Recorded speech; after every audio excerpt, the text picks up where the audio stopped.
चलिए आगे बढ़ते हैं और शो का आखिरी पड़ाव जहां पर हम करते हैं आपकी फाइनेंशियल प्लानिंग, और इसके लिए बेहद खास मेहमान रुंगटा सिक्योरिटीज के सीएफपी हर्षवर्धन रुंगटा हमारे साथ जुड़ गए हैं। हर्ष, गुड इवनिंग, स्वागत है आपका ईटी मनी बनो अपना फाइनेंस मिनिस्टर में।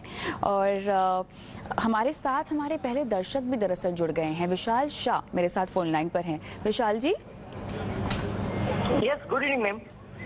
Good evening. चलिए, आपका जो पोर्टफोलियो है वो आपने हमें दे दिया है, जहां पर आपने लमसम भी इन्वेस्ट किया है और आपने एसआईपी के ज़रिए भी इन्वेस्ट किया है, ठीक है। मुझे आपसे ये जानना है कि आपने ये अलग अलग पोर्टफोलियो क्यों बनाया है? मेरे पास ऐसा है कि अभी मेरा गोल है ना 4 इयर्स में मेरे 4 करोड़ रुपीस 8 to 10 इयर्स में मेरे को चाहिए। अभी मेरी 37 इयर्स की ओल्ड है।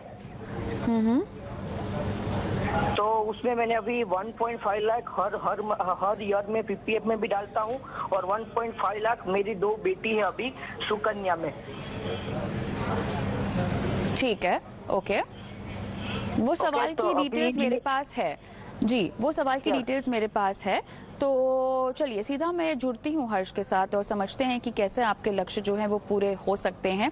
तो हर्ष देखिए, एकमुश्त निवेश भी है और लगभग ये 7 फंड में एसआईपी भी कर रहे हैं 14,500 की।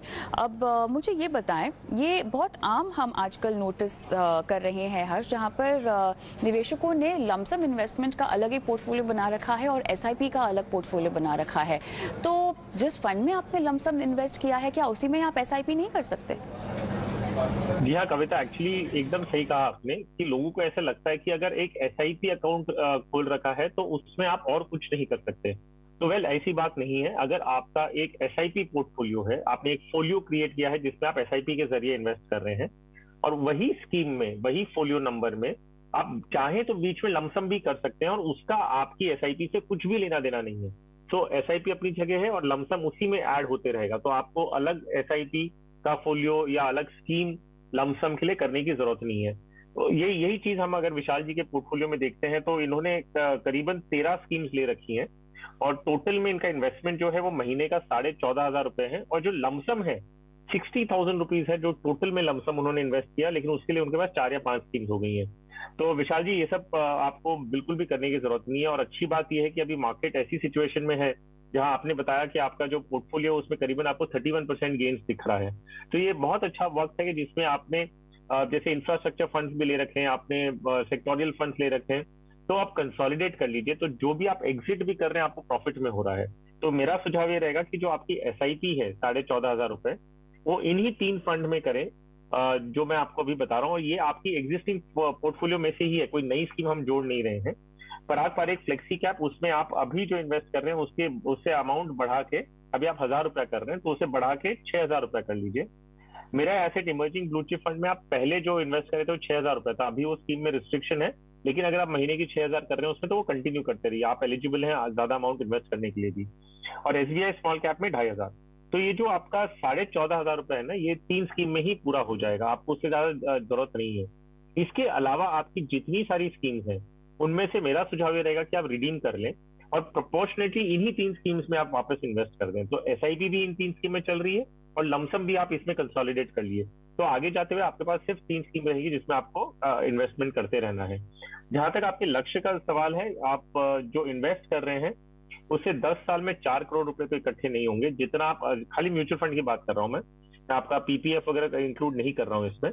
तो अगर आप सिर्फ म्यूचुअल फंड का पोर्टफोलियो देखते हैं तो करीबन 35 से 40 लाख आप एक्सपेक्ट कर सकते हैं। आप चाहते हैं 4 करोड़, तो मोस्ट सर्टेनली आपको ये पता चल गया होगा कि आगे जाते हुए आपको अपना इन्वेस्टमेंट बढ़ाते रहना है। तो जैसे आपकी इनकम बढ़ती है या जैसे मौका मिलता है, लमसम या एसआईपी आप बढ़ाइए, और लमसम को भी आप इन्वेस्ट कर सकते हैं। जैसे आपको कोई अगर लमसम कहीं से आता है, कोई बोनस या कोई विंडफॉल प्रॉफिट होती है या कोई आपको इंसेंटिव्स आपके मिलते हैं, तो आप उसको तुरंत में लमसम के रूप में आप इन्हीं 3 स्कीम्स में इन्वेस्ट कर सकते हैं। ऑलराइट, तो ये सलाह विशाल शाह को। दिनेश गुप्ता हमारे साथ फोन लाइन पर जुड़ गए हैं। दिनेश जी नमस्कार। हाँ जी नमस्कार मैडम। 15 साल में 1 करोड़ रुपए 10,000 की आप एसआईपी कर रहे हैं, और बेटे के लिए और बेटे के बेहतर भविष्य के लिए आपने ये निवेश करना है ना? हाँ जी मैडम। चलिए, सवाल हमारे पास है। हर्ष, क्या सलाह? क्योंकि 15 साल का टाइम होराइजन है और जो इनके बेटे के लिए जो इन्वेस्ट करें वो भी यंग है, 20 साल के हैं, तो डेफिनेटली है कि आप इक्विटी स्कीम्स में निवेश करें ताकि आपको ग्रोथ का फायदा मिले आगे जाते हुए। जो 10,000 रुपए है वो 2,500 रुपया पर स्कीम के हिसाब से इन 4 स्कीम्स में इन्वेस्ट करें। Canara Robeco flexi cap, Kotak emerging equity fund, Tata equity PE fund और ABSL Nasdaq 100 fund of fund. अभी आगे जाते हुए अगर आपको अपनी एसआईपी बढ़ानी भी है या आपके बेटे जब खुद कमाने लगते हैं और ये एसआईपी को कंटिन्यू कर सकते हैं तो इन्हीं स्कीम्स में आप बढ़ा सकते हैं, क्योंकि ये जो एलोकेशन है वो मैंने अलग अलग मार्केट सेगमेंट से आपको दे दिए हैं। और जहां तक आपके लक्ष्य का सवाल है, अगर 1 करोड़ रुपए आपको 15 साल में चाहिए तो आपको महीने की एसआईपी करीबन 17 से 18 हजार करनी होगी। जो आप आज की तारीख में 10,000 करने की सोच रहे हैं, तो आगे जाते हुए जैसे बढ़े, जैसे मैंने कहा, इन्हीं स्कीम्स में आप बढ़ा दीजिएगा और स्कीम्स जोड़ने की जरूरत नहीं रहेगी। चलिए आगे बढ़ते हैं और गौतम पति हमारे साथ फोन लाइन पर हैं। गौतम जी नमस्कार। हेलो। गौतम जी, आपको मेरी आवाज आ रही है? मैं आपको सुन सकती हूँ। आपके जो फंड्स हैं मैं एक बार नाम दोहरा देती हूँ। फ्रैंकलिन इंडिया का फ्लेक्सी कैप है, HDFC hybrid equity, Kotak flexi cap, SBI blue chip, ICICI pru balance advantage, axis long term equity, DSP का मिड कैप है, पराग पारेख का फ्लेक्सी कैप है, मिरा एसेट का इमर्जिंग ब्लू चिप है। जी जी जी। 15 से 20 साल में 3 करोड़ रुपए आपको चाहिए। जी। ये एलआईसी का जो 5 लाख का निवेश है किस पॉलिसी में है? जीवनानंद में। एलआईसी का जो 5 लाख का निवेश है वो किस पॉलिसी में है? वो जीवनानंद जो पॉलिसी है इसमें म्यूचुअल फंड जीवनानंद में जो पॉलिसी है। अच्छा, चलिए समझ गए। हर्ष? अगेन कविता, वही पॉइंट है कि अगर आप 18,000 रुपए की, इनके टोटल एसआईपी जो महीने की है वो है 18,000 रुपए, उसके लिए 9 स्कीम्स की बिल्कुल जरूरत नहीं है। 4-5 स्कीम अगर हो तो आपका काम पूरा हो जाता है। तो गौतम जी, आपके एग्जिस्टिंग 9 स्कीम्स में से ही मैं चूज करके आपको 5 स्कीम सिलेक्ट कर रहा हूँ, उन्हीं में आप अपना 18,000 रुपए इन्वेस्ट करिएगा।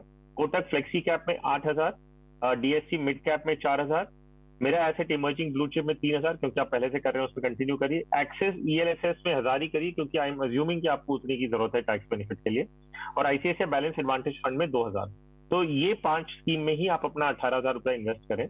और जो बाकी की स्कीम्स है वही सलाह आपके लिए भी रहेगी जो मैंने पहले दी थी प्रीवियस कॉलर को, कि आप बाकी की स्कीम्स में से रिडीम करके इन्हीं स्कीम्स में आप उसे री इन्वेस्ट कर दें।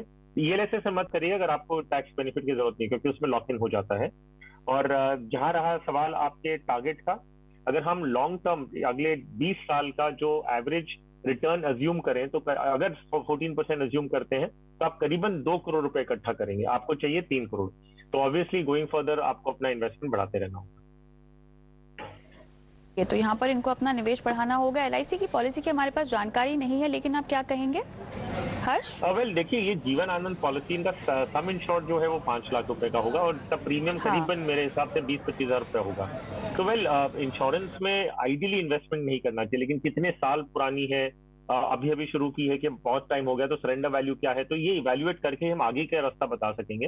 लेकिन इन जनरल इन्वेस्टमेंट्स और इंश्योरेंस को अलग रखें। जो आपकी बीमा की रिक्वायरमेंट है, जो इंश्योरेंस की रिक्वायरमेंट, और टर्म प्लान के जरिए आपका लाइफ कवर ले लीजिए। और इन्वेस्टमेंट के लिए प्योर इन्वेस्टमेंट प्रोडक्ट्स चूज करें, जैसे म्यूचुअल फंड हो गया, इनके पास एनपीएस है, पीपीएफ है, तो दोज आर बेटर इन्वेस्टमेंट जब हम उसे इंश्योरेंस पॉलिसी के साथ कंपेयर करते हैं। चलिए, तो ये तो गौतम पति को सलाह होगी। दिलीप कुमार पाठक का मैं सवाल लूंगी। क्या फोन लाइन पर है मेरे साथ दिलीप पाठक जी? जी, good evening. Good evening sir. Axis long term equity, Franklin India का स्मॉलर कंपनीज फंड है ना? बस यही दो हैं आपके पास? वन लाइफ इंश्योरेंस भी है जहाँ पे हम 80,000 रुपीज ईयरली हम इन्वेस्टिंग इन दैट। 80,000 रुपए डालते हैं। सर आपको अपना निवेश बढ़ाना पड़ेगा, ये तो आपको पता है ना? हाँ जी। कितना बढ़ा पाएंगे? मुझे 15 साल में 1 करोड़ रुपए चाहिए। मैं जस्ट तो वो हिसाब से मैं 20,000 रुपया और बढ़ा सकता हूँ। तो जो भी आप बताएंगे accordingly I can increase it. Alright, Harsh बताएं कितना निवेश उनको बढ़ाना होगा ताकि 15 साल में 1 करोड़ इन्हें मिले? तो वेल अगर हम अनुमान लगाते हैं वही लॉन्ग टर्म एवरेज रिटर्न का करीबन अबाउट 14%, तो इन्हें 17 से 18 हजार रुपए हर महीने के इन्वेस्ट करने हैं टू अचीव 1 करोड़ का जो टारगेट है इनका। तो जितना वो बता रहे हैं कि टोटल में अगर 20,000 महीने का कर सकते हैं तो इनका जो लक्ष्य है वो पूरा होने की पूरी उम्मीद है।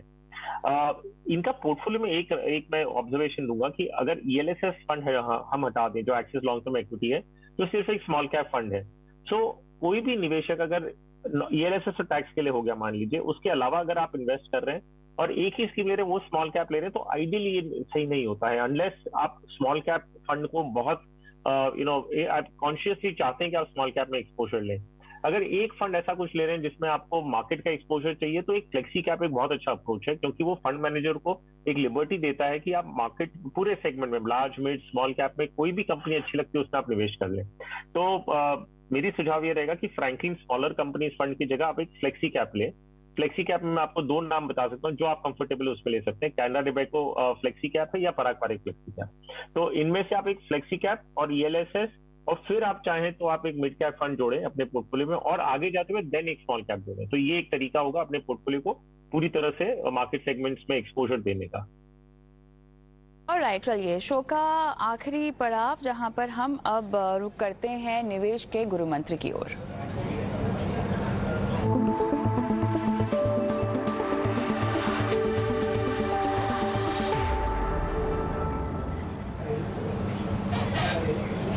हर्ष, बताएं क्या है आज का निवेश का गुरु मंत्र जो आप दर्शकों को सजेस्ट कर रहे हैं?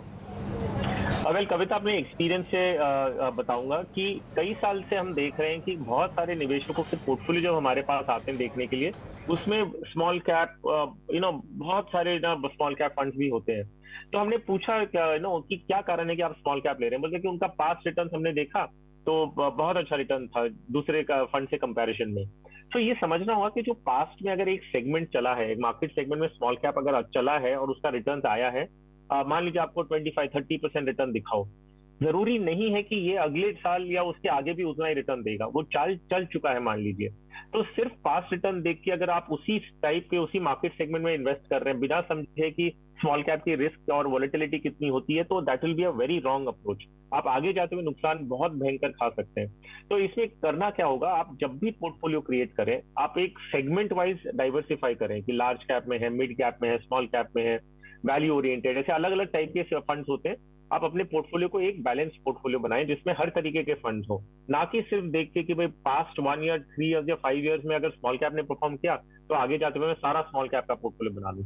तो पोर्टफोलियो बनाते हुए ध्यान रखें आपके गोल्स, आपकी रिस्क प्रोफाइल, टाइम होराइजन देख के बनाइए, ना कि कौन से सेगमेंट ने अच्छा रिटर्न दिया और सारा एलोकेशन उसमें कर दें। चलिए, काफ़ी पते की बात और बेहतरीन निवेश का गुरु मंत्र जो कि आपको अपने निवेश के पूरे सफ़र में याद रखना है और इस पर अमल भी करना है। हर्ष, बहुत बहुत धन्यवाद, समय निकाला, दर्शकों की फाइनेंशियल प्लानिंग की आज। चलिए, इसी के साथ शो को यहीं समाप्त करते हैं, लेकिन जाते जाते आपको भी वो नंबर बता देते हैं जहां पर सीधे आप हम तक पहुंच सकते हैं। आपको बस अपना जो पोर्टफोलियो है वो इस नंबर पर व्हाट्सएप कर देना है। नंबर है 9619873567 और इस नंबर पर आप अपना फाइनेंशियल पोर्टफोलियो, म्यूचुअल फंड पे कोई सवाल, इंश्योरेंस पर, लोन को लेकर कोई सलाह चाहते हैं तो सारे सवाल आप इस नंबर पर हमें भेज सकते हैं और हम हमारे एक्सपर्ट पैनल से आपकी बात करवाएंगे और आपको देंगे सही सलाह आपके निवेश पोर्टफोलियो के लिए। नमस्कार।